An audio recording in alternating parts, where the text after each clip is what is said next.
अगर परिवार का कोई सदस्य अचानक इस दुनिया से चला जाए तो दुख तो होता ही है, लेकिन उस दर्द के बीच एक और चुनौती सामने आती है। उसके पैसे और निवेशों का क्या होगा, खासकर म्यूचुअल फंड जैसी चीजें जिनके बारे में सबको जानकारी नहीं होती। आपने कभी सोचा है कि अगर किसी की मौत हो जाए तो उसके म्यूचुअल फंड्स का क्या होता है? क्या पैसा ऐसे ही फंस जाता है या परिवार वाले आसानी से क्लेम कर सकते हैं? क्या नॉमिनी होने से काम जल्दी हो जाता है या कानूनी प्रोसेस में फंसना पड़ता है?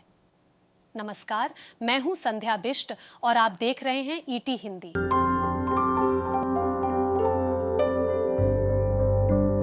अगर आपके परिवार में किसी के नाम म्यूचुअल फंड्स हैं या आपने खुद निवेश किया है तो यह जानकारी आपके लिए बहुत जरूरी है। हम यहाँ बताएंगे कि निवेशक की मौत होने के बाद म्यूचुअल फंड्स का क्लेम कौन कर सकता है, प्रोसेस क्या है, कौन कौन से डॉक्यूमेंट लगते हैं और टैक्स को लेकर आपको किन बातों का ध्यान रखना चाहिए। म्यूचुअल फंड में निवेश करने के बाद यह जरूरी है कि निवेशक यह भी सुनिश्चित करें कि उनके ना होने पर उनका पैसा सही हाथों तक पहुंचे।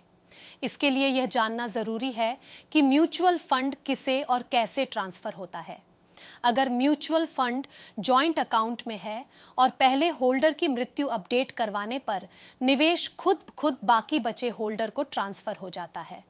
लेकिन अगर सभी अकाउंट होल्डर की मृत्यु हो जाती है और कोई नॉमिनी है तो फंड उस नॉमिनी को ट्रांसफर कर दिया जाता है। अगर नॉमिनी नहीं है तो कानूनी वारिसों को यह निवेश ट्रांसफर किया जाता है। वहीं अगर अकाउंट किसी एक व्यक्ति के नाम पर था तो नॉमिनी के होने पर उसे फंड दिया जाएगा। नॉमिनी न होने की स्थिति में कानूनी उत्तराधिकारी फंड के हकदार होंगे। अगर एक से ज्यादा नॉमिनी या वारिस है तो निवेश को एनरोलमेंट डॉक्यूमेंट में दिए गए हिस्से के अनुसार बांटा जाएगा। म्यूचुअल फंड क्लेम करने के लिए सबसे पहले संबंधित फंड हाउस से संपर्क करना होता है। नॉमिनी, जॉइंट अकाउंट होल्डर या कानूनी वारिस को उस म्यूचुअल फंड कंपनी से बात करनी चाहिए जिसमें मृतक ने निवेश किया था। इसके बाद जरूरी डॉक्यूमेंट जमा करने होते हैं, जैसे कि ट्रांसमिशन रिक्वेस्ट फॉर्म, मृतक का मृत्यु प्रमाण पत्र, दावेदार का आधार और पैन कार्ड, बैंक डिटेल्स। अगर कानूनी वारिस क्लेम कर रहे हैं तो उन्हें अतिरिक्त रूप से इंडेमनिटी बॉन्ड, व्यक्तिगत हलफनामे और वैध वसीयत या उत्तराधिकार प्रमाण पत्र की जरूरत होती है। अगर नॉमिनी नाबालिग है तो उसका जन्म प्रमाण पत्र और अभिभावक के KYC डॉक्यूमेंट भी देने होते हैं। टैक्स की बात करें तो म्यूचुअल फंड ट्रांसफर पर कोई कैपिटल गेन टैक्स नहीं लगता, लेकिन अगर बाद में उन यूनिट्स को बेचा जाता है या डिविडेंड प्राप्त होता है तो उस पर टैक्स लग सकता है।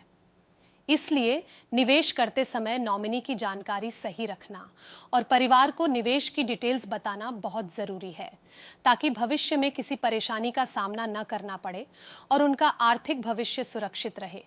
इस वीडियो में फिलहाल इतना ही। जानकारी भरे ऐसे ही और वीडियोस के लिए आप देखते रहें ईटी हिंदी।